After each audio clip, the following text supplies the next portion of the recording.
DocTalk is brought to you by Merck Animal Health. At Merck Animal Health, we're shaping the future of animal health with pioneering science, connected technology, and insights-driven solutions to bring our customers an unparalleled portfolio of choices to improve cattle care and operational efficiency. We support you and your legacy by helping you meet the challenges of today with the innovations of tomorrow. Hey folks, welcome to DocTalk. We're going to have a great show today. Our guest is Dr. Mike Sanderson from the College of Veterinary Medicine at Kansas State University. We're going to talk about biosecurity and the cow herd. Stay tuned.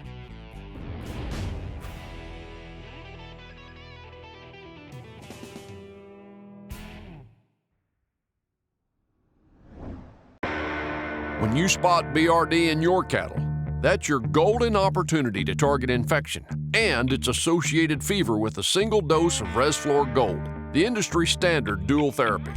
To learn more, talk to your Merck Animal Health rep or your vet and see label at resflorgold.com. Animals intended for human consumption must not be slaughtered within 38 days of treatment. This product is not approved for use in female dairy cattle 20 months of age or older, including dry dairy cows.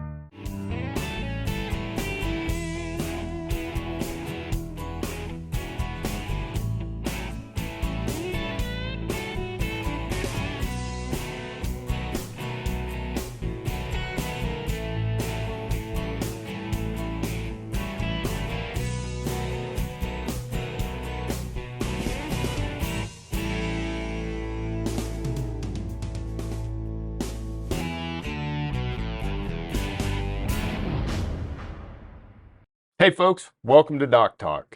I'm Dr. Dan Thomson and we're here at Kansas State University where we have a guest, Dr. Mike Sanderson, who is the Jones Professor of Epidemiology at the College of Veterinary Medicine, and you are in the Department of Diagnostic Medicine and Pathobiology, is that correct? It is. All right, great. And Dr. Sanderson has been a colleague and a friend for 2 decades, and he is known throughout the country when it comes to beef epidemiology and beef cattle medicine.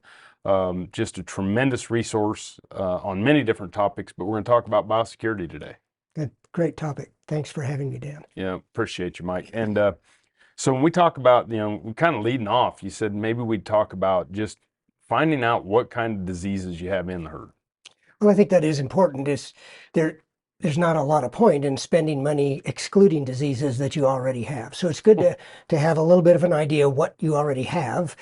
For example, if BVD is already in the herd, you may want to get rid of it, but spending your money keeping it out when it's already there is of no value. Right. What are some of the things or disease opportunities that you would be thinking about with that internal assessment? In order to do that, you need to have some decent records about performance and things, and that will often give you some good clues about what might be going on. At other times, getting some good necropsy data from animals that die, when you have calves that die or anything that's sort of an unexplained death at least, it's good to get your veterinarian out, have a good necropsy done, get some diagnoses so you know what's already in the herd. Certainly, there's some things you can work to get rid of and keep out, other things that they're just everywhere, and you're probably not going to be able to either get rid of them or keep them out. Right. And there are things that I would assume that's based on how it's transmitted. It is, and to some extent just how common it is. So IBR, for example, is just everywhere. There's no point in trying to keep IBR out of a herd. But we can't manage it. BVD, on the other hand, is a bad disease, but it's not everywhere, and you can establish a free herd with some careful work. So we can do things with viruses, some bacteria, or maybe, and then parasites, and all these different levels of understanding of how they impact performance, how they impact reproduction. I guess that's how you start to see it. I think that's how you start, and then just having a good relationship with your veterinarian so that they can help you understand the differences between those different agents and how they may be introduced, how they may act, and what you can do to control them if you can't get rid of them, or get rid of them if that's possible. Yeah. So I assume that if you're going to do something with endemic disease or kind of look at what's going on within your herd, there'd be a certain sampling protocol too, if after you identify something, because you wouldn't necessarily have to test them all to start out with, would you? Right. Yeah, and that's something else that your veterinarian can help you with as far as who you should sample within the herd. There may be particular groups that are more important than others, and then how many do you need to sample in order to get a good estimate of what's really going on. So if you start to see something like a decreased conception rate, or you have decreased growth rates, or animals not reaching physiological maturity when you think they should, start to look at some of these diseases, work with your veterinarian, because they're going to call somebody like Dr. Sanderson and help. Yeah. He's going to help us design a plan. Yeah, hopefully. Great. All right, we're going to take a break. When we come back, we're going to talk about how you kind of contain those types of diseases within your herd with Dr. Mike Sanderson.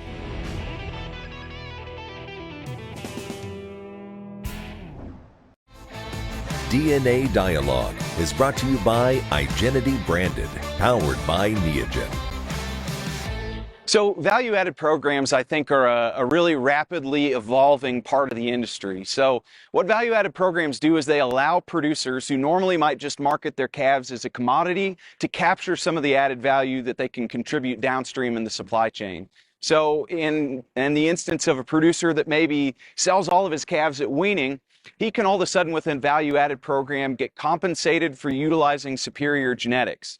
These added value programs can also entail things like health protocols, management protocols, weaning protocols, but more recently, they've integrated genetics in. So all of a sudden, producers are able to get compensated for making selection decisions that look further down the value chain past where they typically would market their calves. So a producer who doesn't market his animals on a merit-based grid, right? He's not retaining ownership. He can still get paid for making a genetic selection decision that puts some selection emphasis on things like carcass weight, marbling, fat, and all of those traits that ultimately are important down the value chain. So these value-added programs at the end of the day help us coordinate between these market segments and make genetic selection decisions that are consistent all the way to that end product.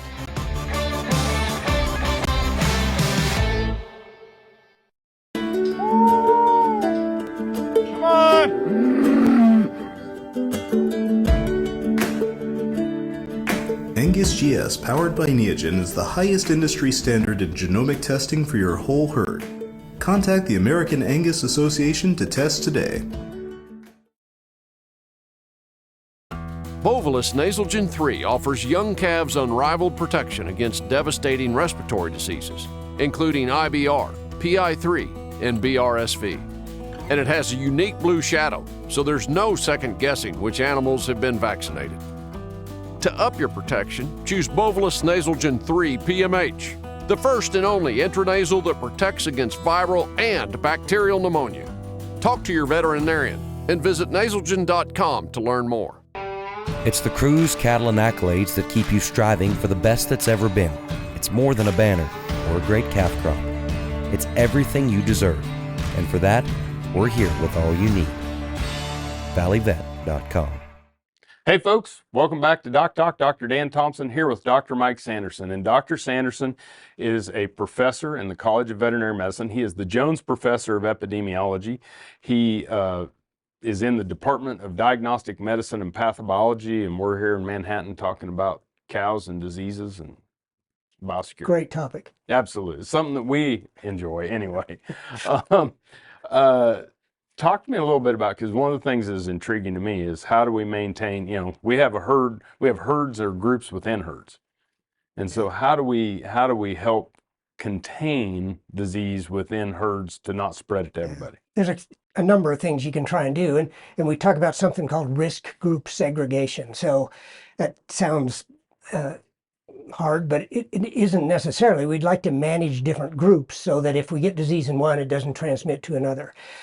Young calves is a great example in that we'd actually like to manage those as different age groups. So the calves that are born early in the year, we really don't want to have contact with the calves that are born later in the year until, we're out on grass a while. Because those older calves can be the source of infection for the young calves that are much more susceptible to it. So that would be an example of sort of segregating those groups to try and control diarrhea, in this case, transmission within the calf herd. So if we had something where we're calving year round, and we're weaning twice a year, you're going to have cattle from all different types from age groups Yeah. and weights is just a recipe for disaster. Yeah, the calves that are young calves in that group at any particular time, less than 6 weeks of age or something, are going to be high risk for whatever else everybody else is spreading around. So you've just sort of always got that group, and unless you can segregate everything into groups of one, it's pretty hard to. Yes.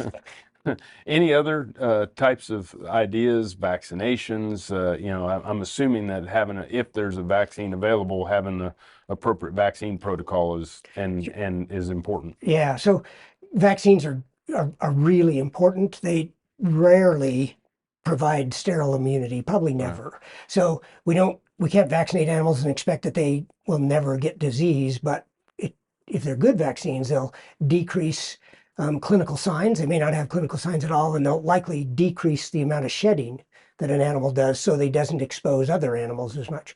So as part of an overall plan, vaccines are really valuable and important. Yep. And I assume that when we start to talk about these diseases based on your geography and what different things are endemic in different parts of the US, that working with that veterinarian to understand. Absolutely. They'll know their practice area around there, and they will also have some inroads to the local diagnostic lab. So they'll have a lot better idea of, what are the things we really should be concerned about. So when we start to think about that, then understanding that what virus or what bacteria you're trying to keep out is important, right? Because you got to know how it's transmitted. Yep. So if it's a vector, we're going to focus on controlling the vectors. Yeah. Too. Right. So you have to control that vector, and you can do that with segregation, but it's got to be segregated far enough that it's farther than that vector will fly. Right. So that can be challenging. Yeah. So anyway, any more understanding or ideas on within herd? Yeah. So, and a couple other things that could just be very helpful is being careful about equipment. So we wouldn't want to clean the pens and then use that loader to feed calves. Those sort of things where we can take manure from the adult cow herd and transfer it to the calves can be a really bad thing. Cool. Well, some great information. When we come back, we're going to talk about keeping some bad things out of your herd with Dr. Mike Sanderson.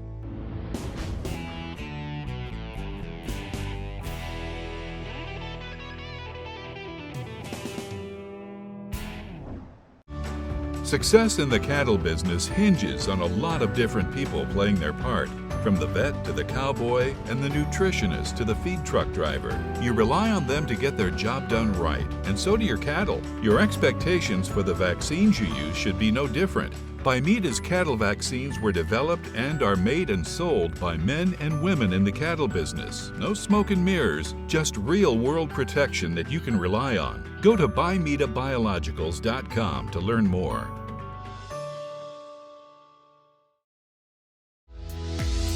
In the livestock industry, castration is a common practice to ensure proper herd management. All methods are painful, regardless of the age of the animal. At Solvit, we could not ignore the clear industry need for better castration solutions. So we developed Lidoband, a novel lidocaine-impregnated elastrator, addressing the pain associated with band castration. It provides local anesthesia throughout the castration process. Lidoband, a small device that can make a big difference. It's the crews, cattle, and accolades that keep you striving for the best that's ever been. It's more than a banner or a great calf crop.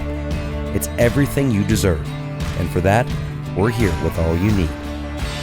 valleyvet.com. Hey folks, welcome back to DocTalk. Dr. Dan Thomson and Dr. Mike Sanderson, and we're in Manhattan, Kansas, where Dr. Sanderson is the Jones Professor of Epidemiology at the College of Veterinary Medicine at Kansas State University, and we've known each other for over a couple of decades and got to work together, and Dr. Sanderson is one of those that when you have an issue, you know he's going to be there, he's going to help, and he's so responsive, and very thankful for all you've done for veterinary medicine and for the beef industry. And for you too, Dan. Yeah, I appreciate it.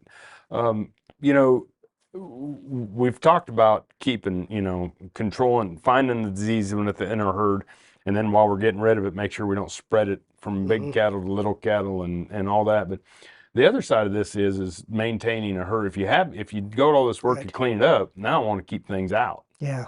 How do I do that? Well, that can be challenging. And again, this is a place where having your local veterinarian really get involved and help you with that can be great. Again, as we've talked before, it depends on which pathogen, which virus, bacteria, or otherwise we're talking about. They each act a little bit differently in how they're transmitted and whether or not they may have a carrier state in the animal. And so that changes how you may implement a plan to keep them out. So we could talk about a couple examples. If we take BVD, for example, common problem and can cause some really severe issues. Testing animals can be an effective way to try to control introduction, but you got to be right about who you test and when. So for example, our biggest concern with that is persistently infected animals. And they come in often. You could purchase them as calves, could be a heifer that you purchased, but it could be a heifer that's not persistently infected. She's fine, but the calf within her is persistently infected. So if you tested that heifer, you'd say she's negative, but come calving time, you have a PI in the herd. The Trojan horse. So exactly. So you kind of have to get some guidance about who you test and when in order to effectively exclude BVD from a herd. So then what about quarantine? So again, that's a great example, and quarantine works really well for diseases that are going to manifest themselves in some manner, and the animal get over it during the period of quarantine, so that you can quarantine them. If they have disease, they get over it, and then you introduce them to the herd. If they're persistently infected in some way, then that may not work. They may harbor that infection throughout the quarantine period and then take it on into the herd. So it sort of depends on the particular disease that you're interested in, how effective quarantine is. You may also quarantine, in the case of BVD, just during the period when you're waiting for test results. Right. And so, but for a lot of times, especially if you're just looking for PIs. Right. But like for transient infection and as we discussed, that can be 17 to 21 days. I am assuming that's why a lot of quarantines are 30 days long, that most disease processes or viruses are cleared from the body by then? Right. So that 30 days in some cases would be longer than you need, but just to be sure you don't miss anything, that's a fairly typical. And if they have a carrier state, then no duration is long enough. So we need to do those some other way. And then lastly, we talked about it on within herd, but I'm assuming that understanding vaccine history of the animals that are coming in and having a processing protocol or a herd health protocol for arrivals is important. So, and I think that's a great point, because one of the best ways to manage your biosecurity is when you buy from herds who have good herd health programs and good biosecurity themselves, and they'll be much less likely to be infected. If you're interested in Johne's disease, then that's almost the only way to control it.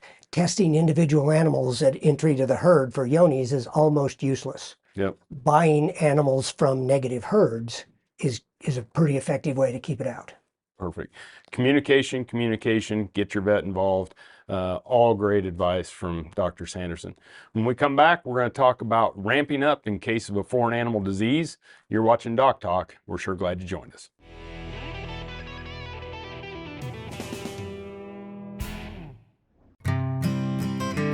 The cost of an open cow these days is very expensive. It's hard at times to dedicate a half a day or a whole day to leave your practice to go palpate cows. And so Alertis Test has helped speed the process up of getting preg rates back to the owners. And so free up time for diagnostics or working in your clinic. It also will help generate revenue, not being on site to do the testing.